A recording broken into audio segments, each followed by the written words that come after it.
Bem, meus queridos, nós vamos tratar de um assunto muito interessante. Criação versus evolução. Afinal de contas, quem é que está com a razão? Nós vamos fazer uma abordagem científica e teológica. Também quero deixar bem claro que eu não vou abordar todos os postulados evolucionistas e criacionistas. Teria que ter outras palestras para fazer uma abordagem total. Mas eu escolhi algumas coisas interessantes e importantes e as principais e fundamentais no que tange a evolução e criação, para que a gente possa chegar a uma conclusão sobre quem é de fato que está com a razão. Será que os postulados criacionistas, isso é, daqueles que creem na criação de todas as coisas, será que os postulados criacionistas, eles estão de acordo com as afirmações da ciência?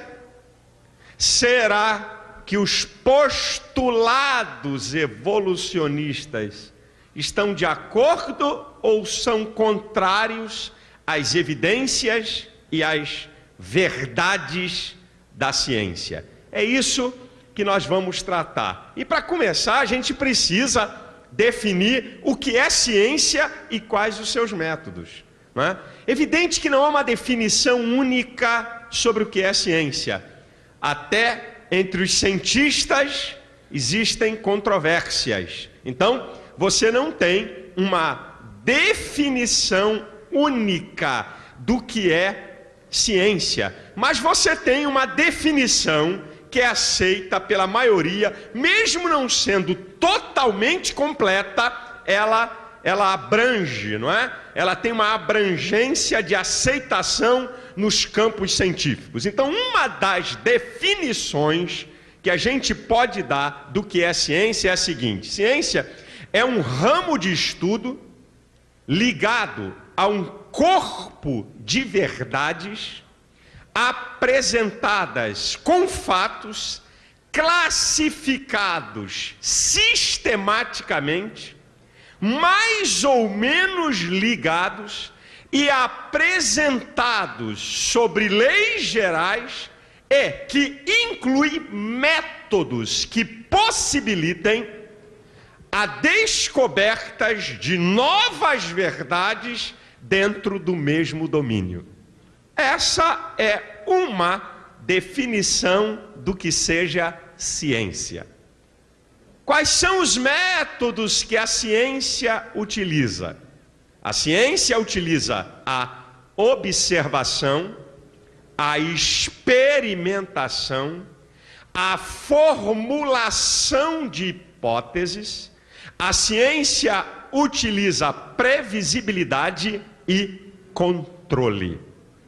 Uma coisa importantíssima e fundamental quando a gente trata acerca de ciência é que a observação e a experimentação são os pontos chaves do método científico.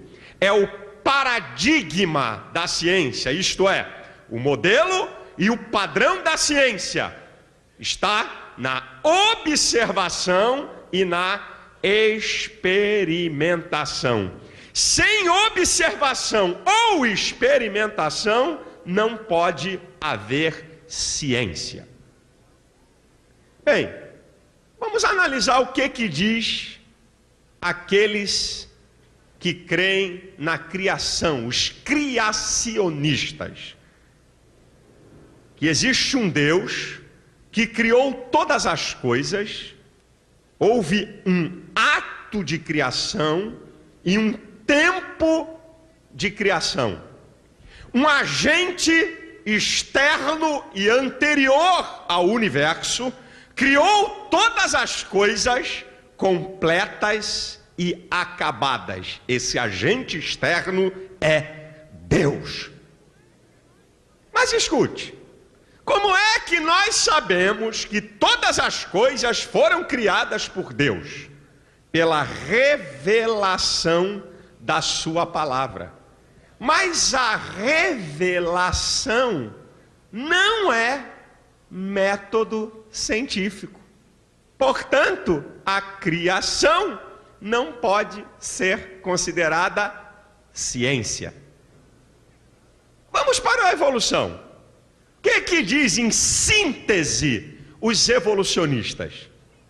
Os evolucionistas dizem que a matéria é sempre eterna e dela se origina todas as coisas, até as vidas mais complexas. Que o presente universo é resultado do Big Bang, uma explosão que ocorreu há bilhões e bilhões de anos e que gerou tudo isso que nós estamos vendo aqui hoje.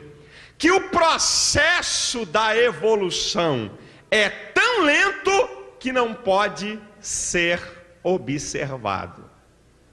Primeiro, o que não pode ser observado e experimentado não é ciência. Como é que se chega à conclusão, segundo os evolucionistas, de que há bilhões e bilhões de anos houve uma explosão que criou tudo isso, se não tinha ninguém lá para ver? Pela revelação da imaginação dos cientistas. Portanto, revelação não é, como já falei, método científico. Portanto, a evolução também não pode ser considerada ciência. E aí, pastor? Fiquei enrolado.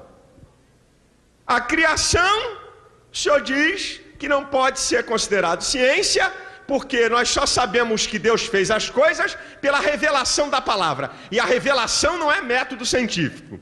A evolução não pode ser considerada ciência, primeiro porque não há observação de processos evolutivos, e também o Big Bang aconteceu há bilhões de anos e ninguém estava lá para registrar, e isso é uma revelação da mente engenhosa, não é? E dos cientistas. Também é uma revelação que não pode ser provada, então também não é ciência. Como é que a gente vai saber quem é que está com a razão e quem é que está com a verdade? Existe a possibilidade de saber? Sim.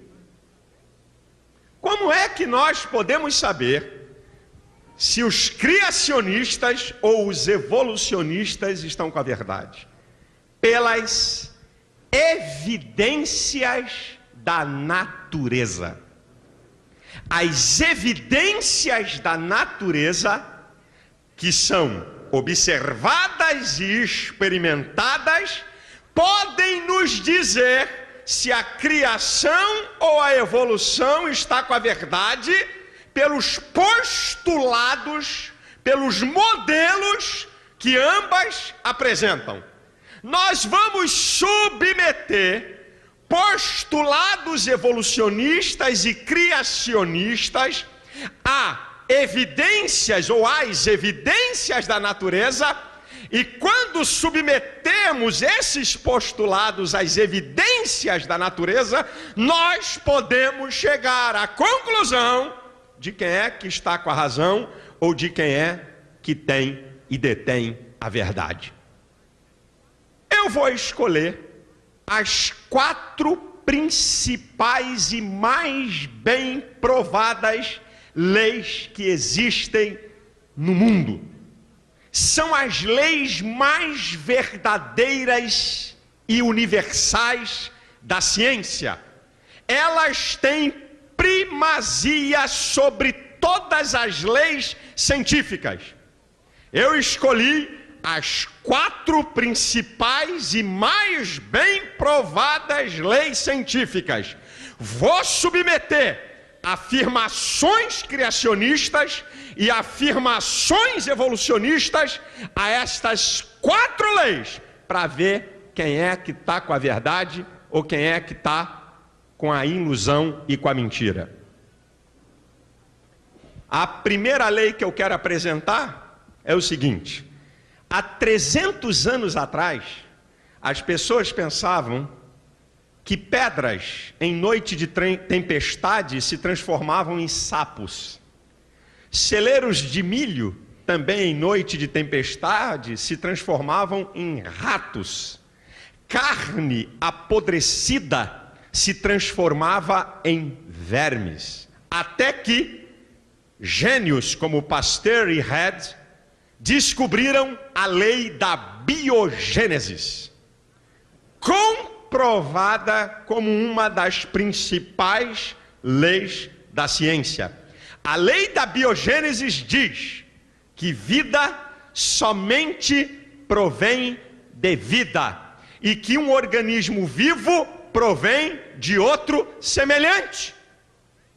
Isso é uma lei das mais bem provadas da ciência, a lei da biogênese. Vamos submeter o postulado criacionista e evolucionista a essa lei. Vamos lá, os evolucionistas. A matéria inanimada, inorgânica, produz vida e até forma ou formas complexas. Enquanto houver lei de biogênese, não pode. O inorgânico não pode produzir o orgânico. A matéria inanimada não pode produzir vida. É a primeira bomba em cima deles. Porque se a matéria inorgânica é a mãe de todas as coisas, a lei da biogênese diz que o inanimado não pode produzir o animado. O que não tem vida não pode produzir o que tem vida. Só organismo vivo produz vida. Então, já estamos com 1-0 logo de saída. Mas vamos submeter o postulado criacionista dentro da lei da biogênese. Um Deus vivo criou seres vivos. Correto. Sem nenhum problema, sem nenhuma contradição. Um Deus vivo cria seres vivos semelhantes. Gênesis 1:26. Façamos o homem à nossa imagem e semelhança. Um ser vivo cria seres vivos semelhantes. O postulado criacionista está em gênero, número e grau de acordo com a lei da biogênese. 1-0 para nós. Agora eu vou escolher mais duas leis. E essas duas leis que eu vou falar aqui, elas governam todos os processos naturais. A primeira lei da termodinâmica, que é chamada a lei da conservação da energia, diz que a energia não pode ser criada nem destruída e que a quantidade total de energia no universo é sempre a mesma, que a energia pode tomar várias formas, inclusive a massa, e que você pode transformar de uma forma para outra. Isso aqui é a primeira lei da termodinâmica. Vamos submeter o postulado evolucionista à lei da termodinâmica. Diz que a energia ainda está em expansão, em evolução. Enquanto tiver a primeira lei da termodinâmica em vigência, não pode, em hipótese alguma, haver de jeito nenhum evolução, porque a quantidade total de energia é sempre a mesma. Não está havendo produção de energia, nem evolução de energia. Portanto, o postulado evolucionista é diametralmente oposto ao que diz a primeira lei da termodinâmica. Agora vamos submeter o postulado criacionista dentro da primeira lei da termodinâmica. Deus fez todas as coisas completas e acabadas. Perfeito. A quantidade de energia é sempre a mesma. Deus fez todas as coisas completas e acabadas. Não há nenhuma discrepância entre a afirmação criacionista e a primeira lei da termodinâmica. A terceira, que é a segunda lei da termodinâmica, ela diz o seguinte: o universo caminha de níveis organizados para níveis cada vez mais desorganizados. Toda a desordem que pode haver em um sistema altamente complexo tende a fazer com que esse sistema caminhe de maneira decrescente. Toda a natureza está em descendência. O que é que os evolucionistas dizem? Que o universo caminha de níveis desorganizados para níveis cada vez mais organizados. É totalmente contrário à segunda lei da termodinâmica. A lei diz que o universo caminha de níveis organizados para níveis desorganizados. É descendente, não ascendente. A evolução diz ao contrário, que o universo caminha de níveis desorganizados para mais organizados. Enquanto houver a segunda lei da termodinâmica, não pode haver evolução. E o que tem a ver a segunda lei da termodinâmica com o postulado criacionista? Deus fez todas as coisas completas, acabadas e perfeitas. Quando o pecado entrou no mundo, desarrumou o sistema. Perfeito. Perfeitíssimo. Por isso que o universo caminha de níveis organizados para mais desorganizados. Porque Deus fez tudo completo e perfeito. Quando o pecado entrou no mundo, desorganizou o sistema. Está perfeitamente de acordo com os criacionistas, a segunda lei da termodinâmica. E a quarta lei, e essa lei, ela é aceita em todos os campos da ciência. É a lei da causa e do efeito. Sabe o que diz essa lei? Que nenhum efeito é quantitativamente maior e qualitativamente superior à causa. O efeito não pode ser maior do que a causa. Nenhum efeito pode ser maior do que a causa. Essa é uma lei aceita em todos os campos da ciência. O efeito sempre tem que ser menor do que a causa. Vamos ver o que a evolução diz. Matéria inanimada, causa. Vidas mais complexas, como eu e você, efeito. Não pode. Matéria inanimada, menos complexas do que a vida que eu e você, que nós temos, do ser humano. Impossível. O efeito não pode ser maior do que a causa.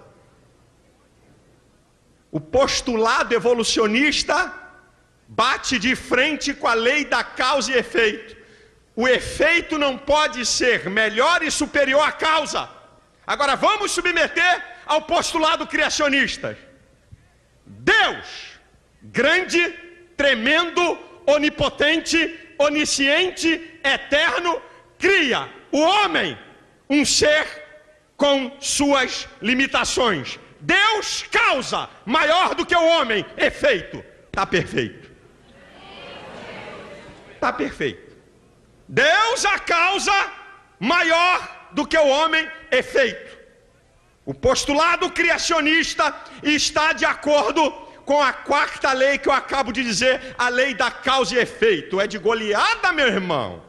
Não deram para fazer nenhum golzinho. O que eu acho interessante são algumas considerações nessa quarta lei que diz assim: a causa primeira do espaço infinito, vê se dá para você colocar a matéria ou Deus. Escuta isso. Vê se dá para você colocar a matéria ou Deus. A causa primeira do espaço infinito tem que ser infinita. A causa primeira do tempo infinito tem que ser eterna. A causa causa primeira da energia ilimitada tem que ser onipotente. A causa primeira das inter-relações universais tem que ser onipresente. A causa primeira das complexidades infinitas tem que ser onisciente. A causa primeira dos valores morais tem que ser moral. A causa primeira dos valores espirituais tem que ser espiritual. A causa primeira do amor humano tem que ser amorosa. E a causa primeira da vida tem que ser viva. Isso está para a matéria ou para um Deus grande, tremendo e poderoso?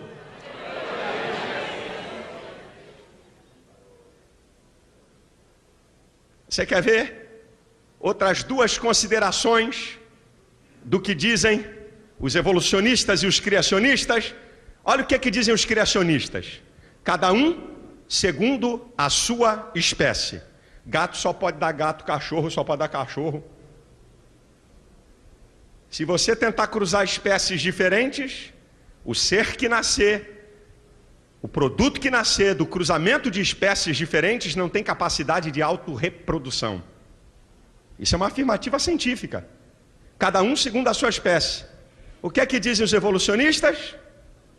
De que a partir da matéria inorgânica, sabe, por uma questão de escolha natural, obra do acaso, através de mutações, seleção natural, através de transmutação de espécies, se chegaram às formas de vidas mais complexas. E Darwin, o pai da evolução, em seu livro A Origem das Espécies, ele declara que os registros fósseis vão poder dizer que realmente houve uma evolução de espécies e que o homem e o macaco são originários de um mesmo ser, de um mesmo ancestral. O que são os fósseis? Os fósseis são plantas e animais soterrados e depois de muitos e muitos e muitos anos são sedimentados e transformados em rocha.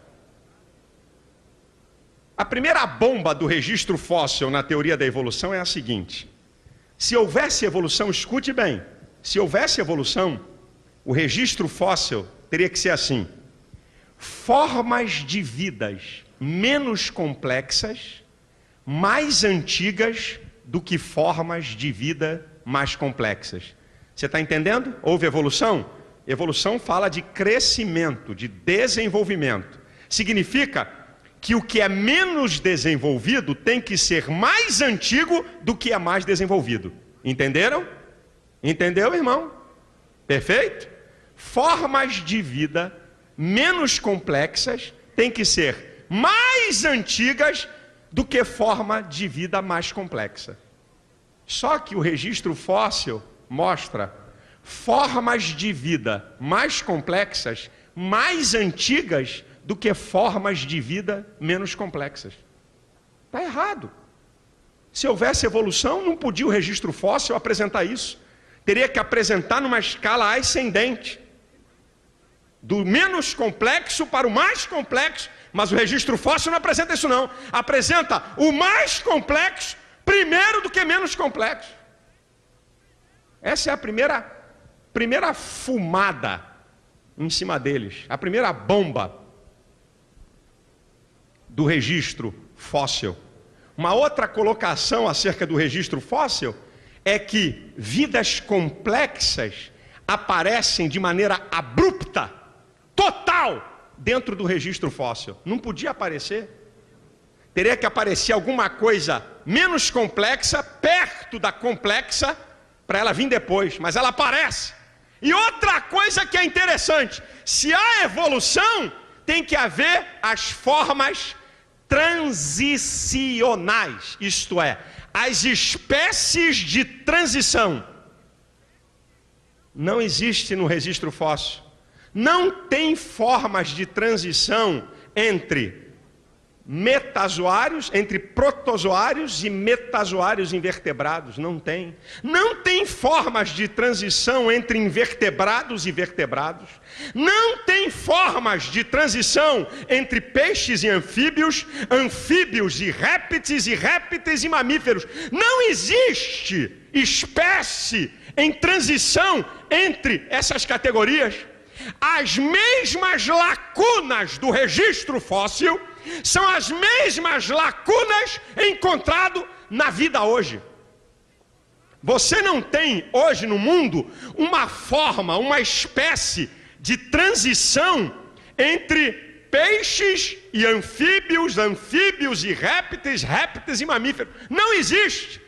A mesma lacuna que existe na vida hoje é a mesma lacuna que está lá no registro fóssil. Cadê a evolução? E dos símios? Primata, homem macaco. Já viu as fotos? Aparece um cara assim primeiro, depois assim, depois assim e depois assim. Uma filhinha, já viu essas fotos na televisão ou em livro? Parece um cara com cara de macaco. Aí ele vai, né? Parece ele dobrado. Aí ele vai ficando em pé, ficando em pé, ficando em pé, até chegar no homem moderno.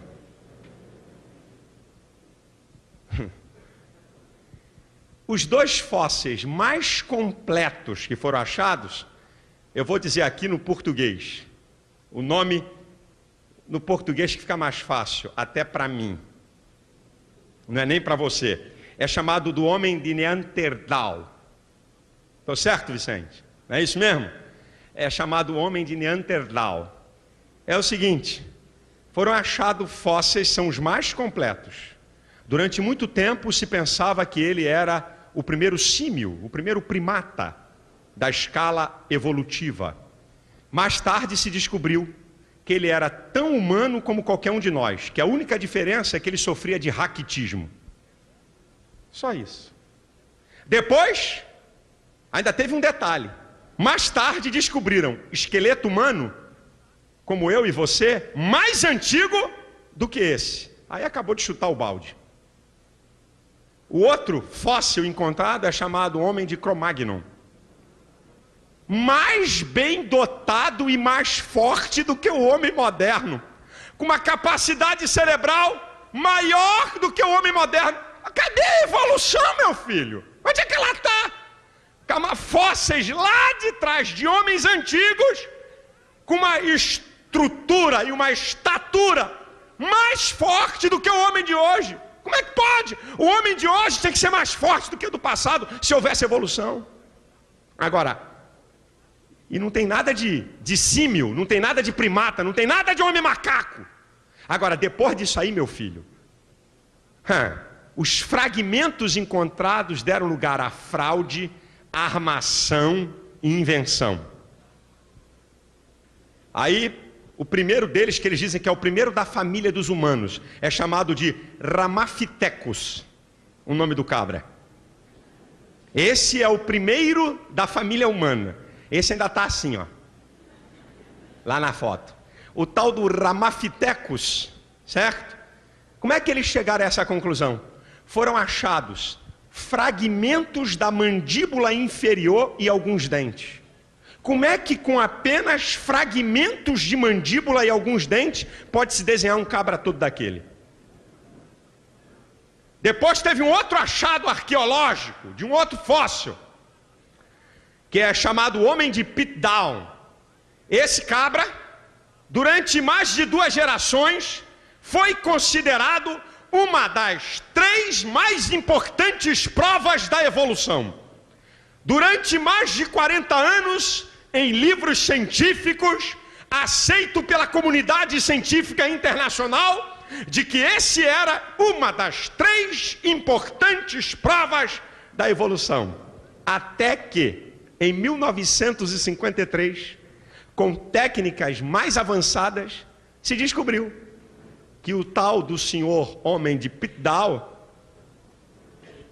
colocaram ossos humanos e de macacos juntos e envelhecidos quimicamente. Pegaram dentes da arcada inferior de chimpanzé e limaram para parecer com humanos. Uma tremenda de uma fraude. Depois, em 1912, surgiu lá o homem de Nebraska. Um dente, escuta essa, que essa dá até para rir.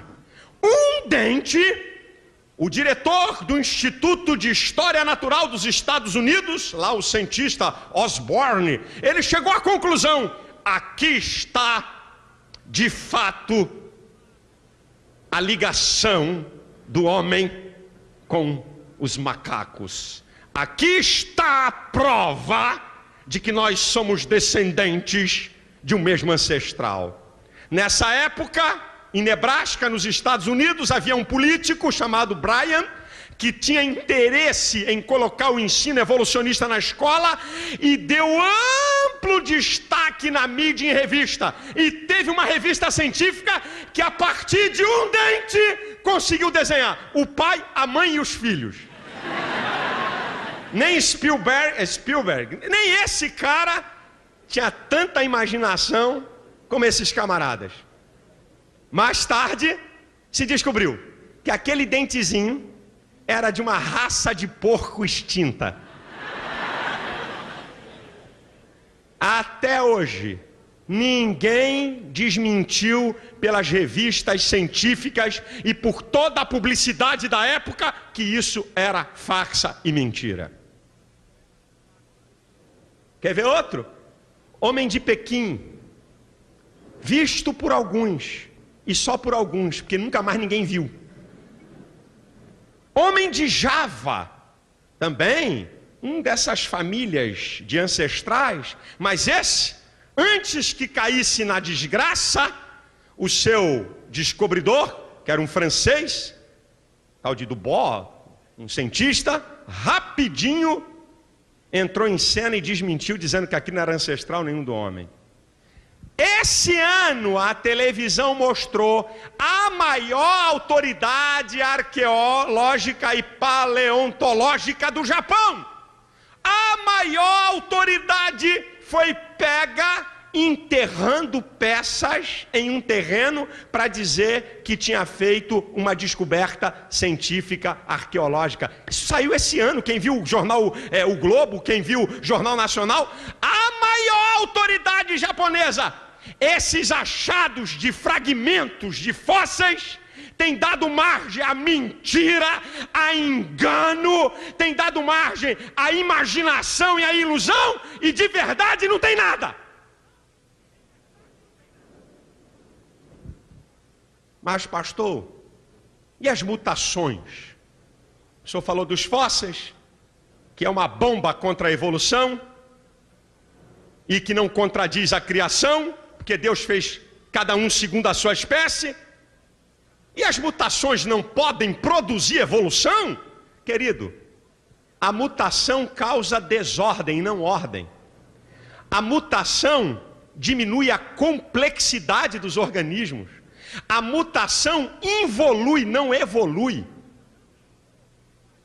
A mutação faz o organismo e as coisas decrescerem, e ela causa uma coisa chamada entropia, desordem no sistema.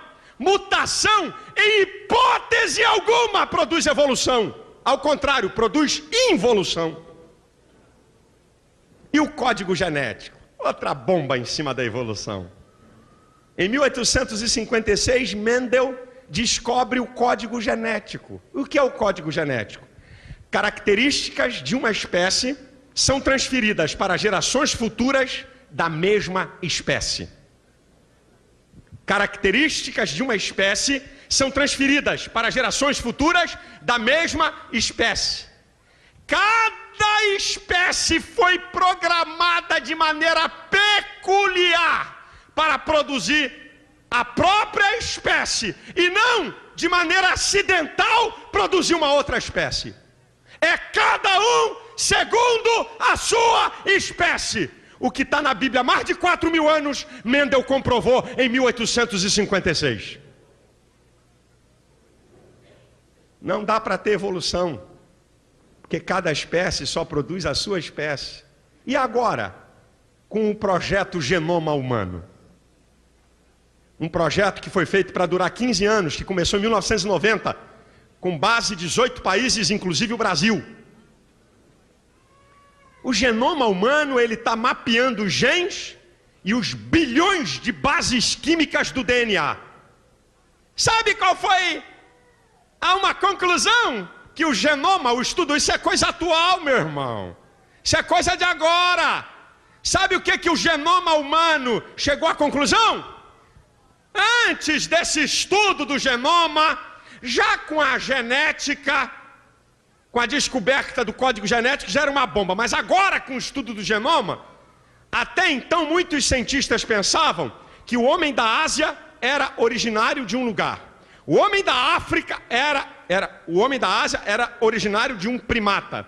O homem da África era originário de outro primata. Cada região do mundo, cada ser humano era originário de um primata daquela região.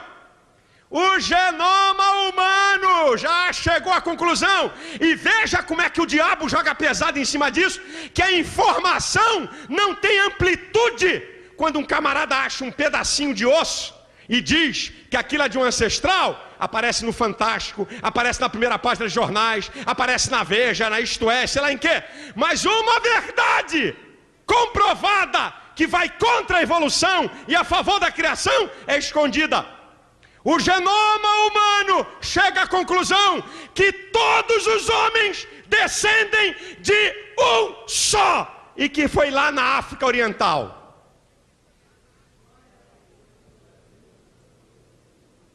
O que é que a criação diz? Que Deus fez Adão. A partir dele veio todos os homens. Jornal O Globo, 25 de dezembro de 2002. Agora, lá atrás. Isso não está na primeira página não, meu filho. Está aqui. Ciência e Vida. O verdadeiro Adão viveu na África. Cientistas sustentam que a humanidade descende de um ancestral comum. Aleluia! A Bíblia é a verdade.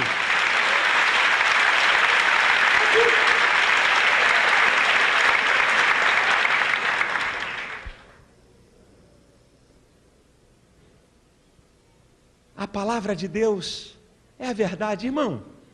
A questão é se você, amigo, quer crer que tudo isso que está aí é obra do acaso, ou se o que está aí é engenhosidade e plano deliberado de um Criador. Veja as provas da natureza, o que elas dizem. Vê se dá para você achar se isso é obra do acaso ou é plano de criação. Você quer ver? A rotação, que é o que a Terra dá uma volta em torno do seu próprio eixo, dura 24 horas.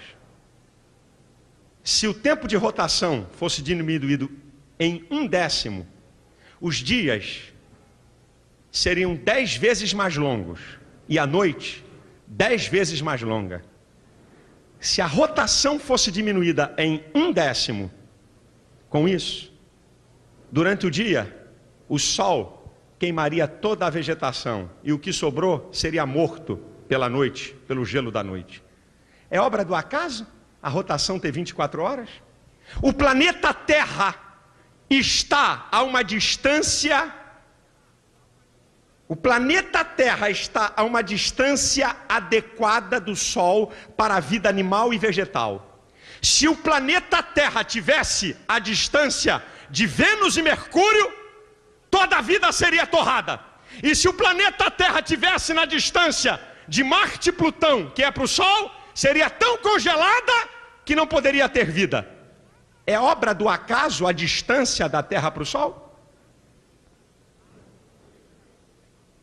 A atmosfera, ela possui uma espessura ideal para suportar os milhões de meteoritos, de chuvas de meteoritos que penetram nela, a uma velocidade de 45 quilômetros por segundo.